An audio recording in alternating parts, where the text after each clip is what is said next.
Well, hey everybody, it's Barry Clyman, and I am kicking off a program that honestly has taken me too long to kick off. Um, this winning the fifth quarter is something I started to build literally 2 years ago. It's an amalgamation of 40 some odd years of learning and observing and being mentored by some really great people and trying to bring so much of all those things under the roof of this one program called Winning the Fifth Quarter, which is here to support the Fifth Quarter Project, a nonprofit that I founded. I have tried in every way I could to synthesize, put all these things on the head of a pin. This is my first attempt at really making it public, and I wanted to try to start it with somebody who I admire deeply, Daymond John. I've never met Damon. I could have started with the person, I think the coolest person I've ever met, Dr. Edith Egger. She's referenced later in this program. But Damon is a guy who many of us know. Frankly, I chose a quote by him because it impacted me and also because we all know him. And I thought that maybe grabbing a quote from a shark, a guy we've all seen on television, a guy who's just had a profound impact on the world and society and many, many other people. I hoped would be a good way to kick off this program of kickoffs, rebounds, and audibles, this fifth quarter, winning the fifth quarter program. So rise and grind. That's where I wanted to start. Daymond said in those three words, he finds tremendous power, the power to do anything, to get past anything, to become anything. They remind me that the choice of whether to succeed or not is all mine. If some of this is going to sound rah-rah to you, I really apologize, but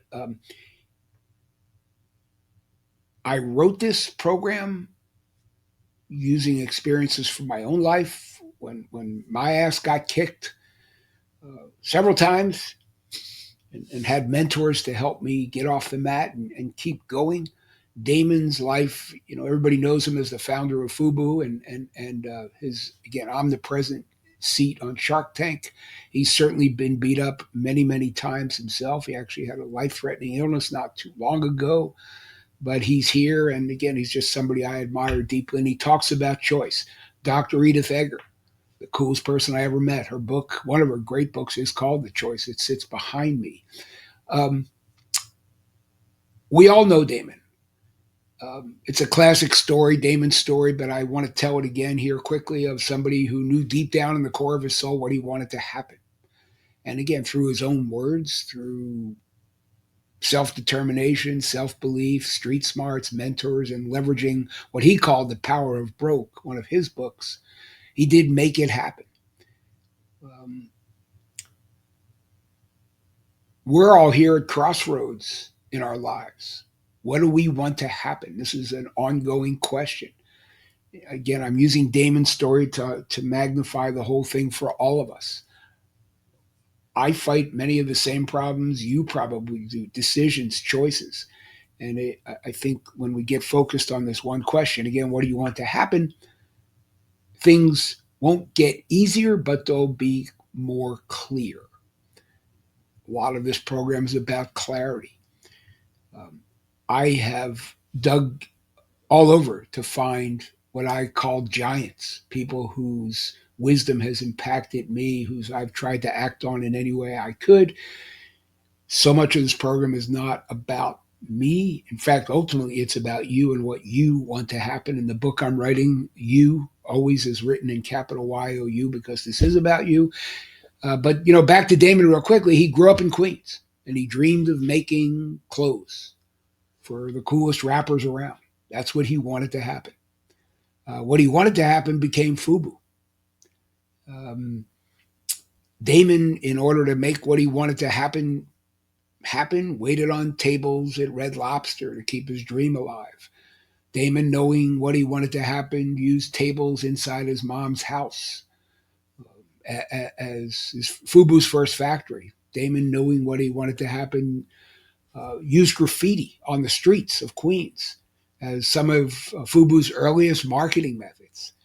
He knew what he wanted to happen was get Fubu getting direct exposure to his target market, and knew that getting on sound stages of where rap videos were being made would be a giant step toward him getting the sort of exposure he needed to make this fledgling brand happen. But how would he do it?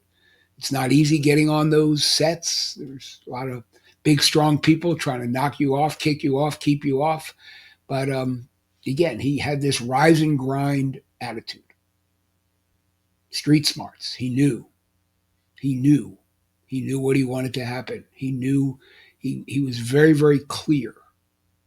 Um, and again, now that he's here on Shark Tank, he obviously made it all happen. He is, once again, what I would call a giant, somebody whose shoulders I would stand on to learn from. This book is filled, I'm sorry, this program is filled with stories of giants, inspiration from giants. Ultimately, none of this is going to work unless you make it happen. I'm not here trying to tell anybody what to do, what to be when they grow up, or anything of the kind. But again, more to provide. This program is not a playbook. There's no set plays in here. You can think of it more of a game plan. Some things to structure your thinking around. You fill in the blanks.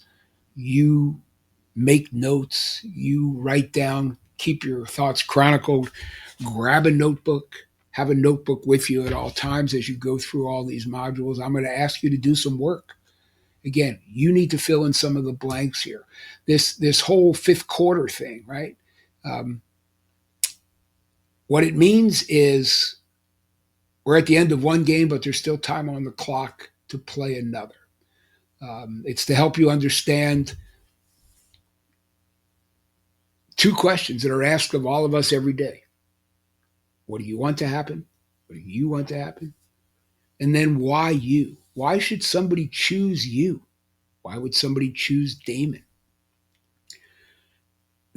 These are questions that, if you think about them, they're really ubiquitous. They're everywhere.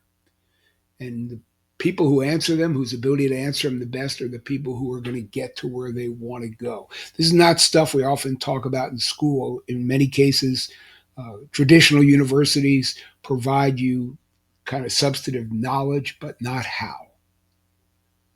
And how is where the rubber hits the road, right?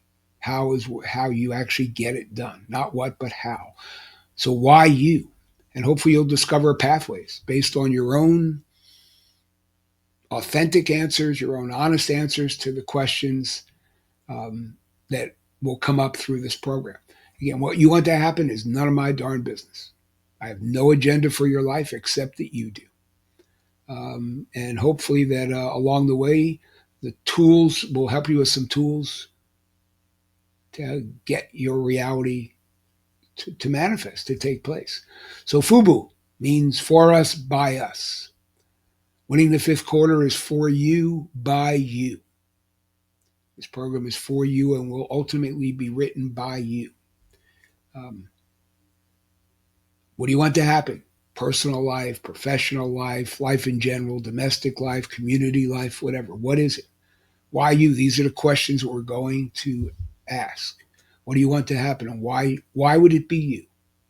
So Daymond couldn't afford to go to college, right? He just rised and grinded. So when you're ready to take action on Daymond's words, you'll move on to the next video. Street smarts will really help. Street smarts, all it means is a shrewd awareness. I'm reading of how to survive or succeed in any situation, especially as a result of living or working in a difficult environment. Obviously, you're here listening to this because there's been some difficulty. It probably are difficulties different than Daymond's, but difficulties just the same. Resourcefulness, street smarts, rise and grind. So if this is all helpful, module is coming up next. We'll have some insights from another giant. And again, please start, grab a notebook because it's going to be you're filling in some blanks for yourself. Okay. Thanks, everybody. Coming up next, we'll catch you on the next module with another giant and someone who I have a lot of respect for as well.